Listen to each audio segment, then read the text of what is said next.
Hey guys, welcome to my channel don't give up. मैं आपका दोस्त अंकित आज फिर हाजिर हूं आपके सामने एक छोटी सी कहानी लेकर।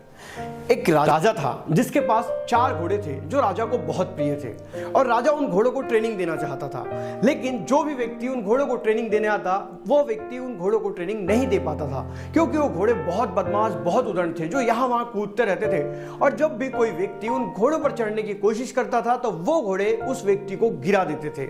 इस प्रकार से उन घोड़ों को कोई ट्रेनिंग नहीं दे पा रहा था और वो घोड़े राजा को प्रिय भी थे, इसलिए कोई उन्हें मार भी नहीं सकता था। इस प्रकार राजा बहुत चिंतित थे कि मैं अपने इन प्यारे घोड़ों को ट्रेनिंग कैसे दूं, और उन्होंने राज्य में ऐलान करवाया, जो मेरे घोड़ों को बहुत अच्छे से ट्रेनिंग देगा मैं उसे बहुत मुंह मांगा इनाम दूंगा। ये बात फैली और एक व्यक्ति राजा के पास आया और वो उन घोड़ों को ट्रेनिंग देने के लिए तैयार हो गया, लेकिन उसने 2 शर्त रखी।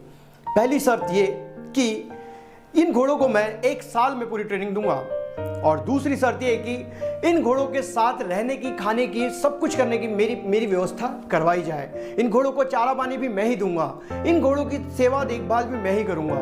राजा ने उस व्यक्ति की दोनों शर्त मानी और उस व्यक्ति की उन घोड़ों के साथ रहने की व्यवस्था कराई गई। अब शुरुआत हुई ट्रेनिंग की।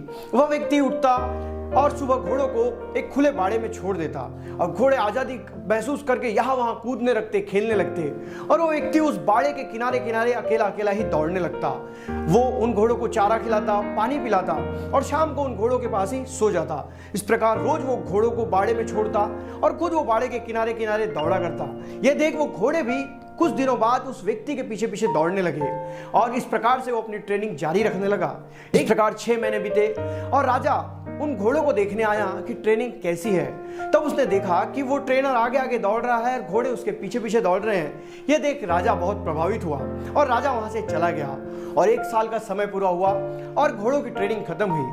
अब वो घोड़े के ऊपर बैठकर राजा के पास आया। राजा ये देखकर बहुत खुश हो गया कि उसके घोड़े अब ट्रेन हो चुके हैं। तो राजा ने उस व्यक्ति से पूछा कि तुमने ये कैसे किया? तो उस व्यक्ति ने बताया कि मैं इन घोड़ों की सेवा चाकरी किया करता था और जैसा मैं करता था वैसे ही ये घोड़े करने लगे, क्योंकि उन्हें ये लगने लगा था कि मैं इनका दोस्त हूं। जब मैंने इन्हें बाड़े में छोड़ा तो इन्होंने आज़ादी का अनुभव किया और आज़ादी का अनुभव करने के बाद ये धीरे धीरे मेरे दोस्त बन गए।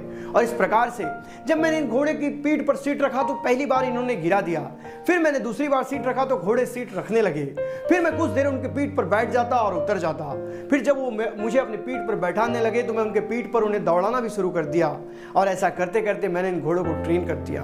दोस्तों, छोटी सी कहानी है, लेकिन इस कहानी से हमें 4 बातों की सीख मिलती है। ये जो 4 घोड़े हैं ये हैं हमारे शरीर के अंदर। जी हाँ, हमारा चिंता, हमारा क्रोध, हमारा घमंड, हमारा लालच, ये हमारे मन के अंदर के 4 घोड़े हैं और हमारी बुद्धि है वो ट्रेनर। जी हाँ दोस्तों, हमें अपनी बुद्धि के द्वारा इन 4 घोड़ों को कंट्रोल करना चाहिए तो हम एक अच्छा जीवन जी सकते हैं। पहली, चिंता।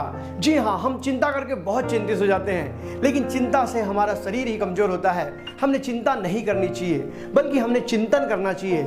हमने बुद्धि से विचार करके उस चिंता को कम करने की कोशिश करना चाहिए और उसमें से सॉल्यूशन निकालने के लिए प्रयत्न करना चाहिए। क्रोध, ये दूसरे का नुकसान करता है या नहीं करता, लेकिन ये स्वयं का जरूर नुकसान करता है और वो नुकसान बहुत भारी होता है। दोस्तों, क्रोध आना लाजमी है। अगर आपके मूल अधिकारों का हनन हो रहा है या आपको कोई बिन बात के ही गाली दे रहा है तो क्रोध आना लाजमी है। लेकिन आप अपने बुद्धि के द्वारा आपको कब क्रोध करना है, कितना करना है, कैसे करना है, इन सारी चीजों को कंट्रोल कर सकते हैं। तभी आप अपने जीवन में बहुत अच्छा जीवन जी पाएंगे और अपने क्रोध को भी कंट्रोल कर पाएंगे। तीसरा, घमंड। जी हाँ दोस्तों, किसी चीज को मैं कर सकता हूं ये गर्व की बात है, लेकिन अगर ये सोचना कि इस चीज को सिर्फ मैं ही बहुत अच्छा कर सकता हूं तो ये आपका घमंड है और इंसान का घमंड उसे कभी आगे नहीं बढ़ने देता। इसलिए अपने घमंड को कम करने के लिए अपने बुद्धि का इस्तेमाल कीजिए, उस विषय पे सोचिए और फिर निर्णय लीजिए, लेकिन कभी घमंड मत कीजिए, क्योंकि घमंड किसी का भी नहीं रहा है। और चौथा, लालच। जी हाँ दोस्तों, अगर लालच ज्ञान का हो तो बहुत अच्छी बात है, लेकिन लालच अज्ञानता का हो तो बहुत बुरी बात है। अगर आप मेहनत करके पैसा कमाने का लालच करते हैं तो बहुत अच्छी बात है, लेकिन आप गलत रास्तों का इस्तेमाल कर गलत तरीके से पैसे कमाने का लालच करते हैं तो ये बहुत गलत बात है। आपको अपने बुद्धि का इस्तेमाल करके अपने लालच को भी खत्म करने की कोशिश करना चाहिए। अगर इन 4 घोड़ों को, चिंता, क्रोध, घमंड और लालच को आपने कंट्रोल कर लिया तो आपके जैसा इंसान इस पूरी पृथ्वी तल पर कोई नहीं होगा। अगर कहानी अच्छी लगी तो वीडियो को लाइक करें। मैं इस चैनल पे रोज नए वीडियो के साथ आता हूं। तब तक के लिए अलविदा, जय हिंद, वंदे मातरम।